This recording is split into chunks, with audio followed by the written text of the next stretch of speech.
आज हम संत कबीर जी की पुत्री कमाली के जीवन प्रसंग को श्रवण करेंगे। कबीर दास जी के पुत्र का नाम कमाल और पुत्री का नाम कमाली था। कमाली सदैव प्रसन्न रहती थी। उसका स्वभाव मधुर और हिलचाल इतनी पवित्र थी कि कोई ब्राह्मण सोच भी नहीं सकता था कि वह बुनकर है। उसकी निगाहें नासाग्र रहती थी। वह इधर उधर बिल्कुल नहीं देखती थी। कबीर जी की मधुर छत्र छाया में रहने से उसका जीवन बड़ा आभा संपन्न प्रभाव संपन्न हो गया था। कमाली जब 16-17 वर्ष की थी तब की एक घटना है।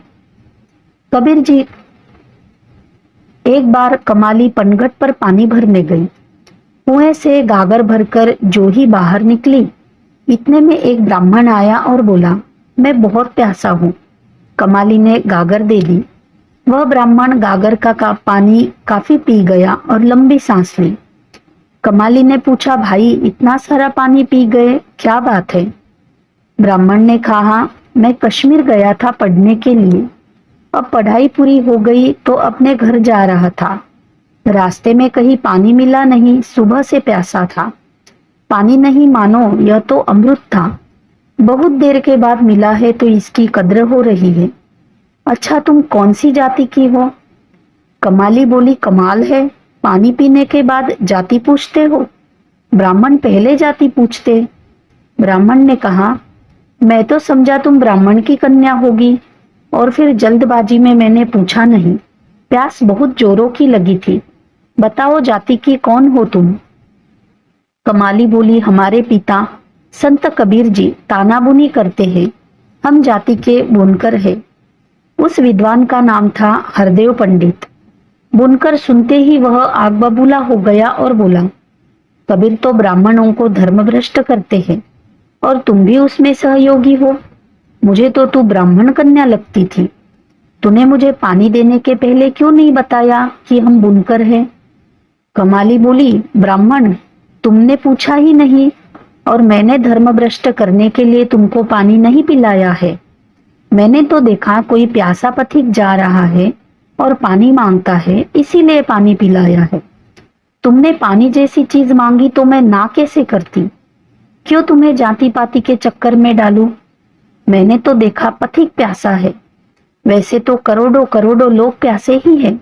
उनकी प्यास तो मेरे पिताजी ही बुझा सकते हैं, लेकिन तुम्हारे जैसे पथिक जिसकी प्यास पानी से बुझती है, उसकी प्यास तो मैं भी बुझा सकती हूँ। जिसकी प्यास आत्मा परमात्मा से बुझती है, उसकी प्यास तो मेरे पिताजी ही बुझा सकते हैं।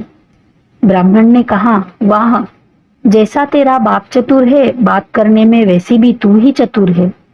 अपनी जाति नहीं बताई और लगी है ज्ञान चाटने। कमाली बोली, पंडित जी, ज्ञान के बिना तो जीवन खोखला है।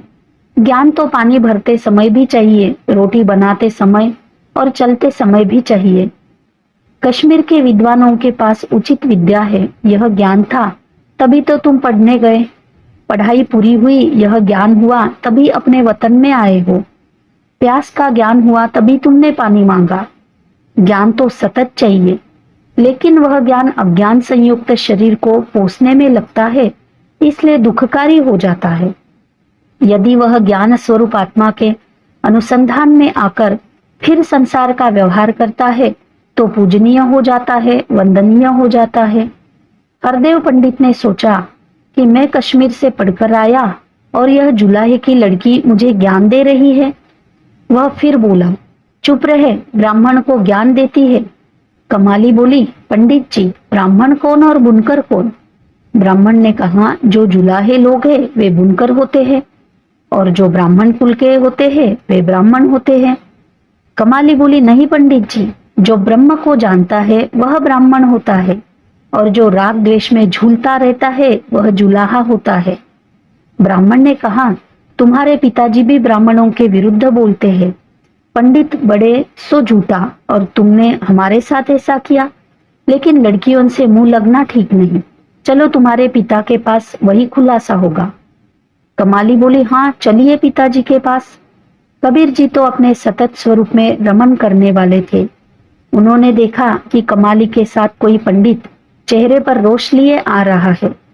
कबीर जी ने अपने स्वरूप आत्मदेव में गोता मारा और पूरी बात जान ली। ब्राह्मण ने बोला, तुम्हारी लड़की ने मेरा ब्राह्मणत्व नाश कर दिया, मुझे अशुद्ध पानी पिलाकर अशुद्ध कर दिया।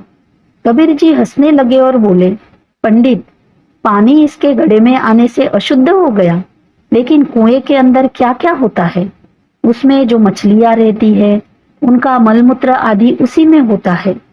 कछुए आदि और भी जीव जंतु रहते हैं, उनका पसीना, लार, थूक, मैल, उनके जन्म और मृत्यु के वक्त की सारी क्रियाएं सब पानी में ही होती है। घड़ा जिस मिट्टी से बना है उसमें भी कई मुर्दों की मिट्टी मिली होती है। कई जीव जंतु मरते हैं तो उसी मिट्टी में मिल जाते हैं। उसी मिट्टी से घड़े बनते हैं, फिर चाहे वह घड़ा ब्राह्मण के घर पहुंच जाए, चाहे बुनकर के घर। पृथ्वी पर अनंत बार जीव आए और मरे, ऐसी कौन सी मिट्टी होगी, ऐसा कौन सा कण होगा जिसमें मुर्दे का अंश न हो।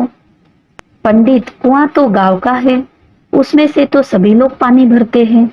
कई बुनकरों के घड़े, मटके, सुराहियां उसमें पड़ती होंगी, बुनकर के हाथ की रस्सियां भी पड़ती होंगी। उसी कुएं से गांव के सभी ब्राह्मण पानी भरते हैं। और तुम अपवित्रता पवित्रता के विचार करते हो, तो अपवित्र विचार यही है कि यह बुनकर है।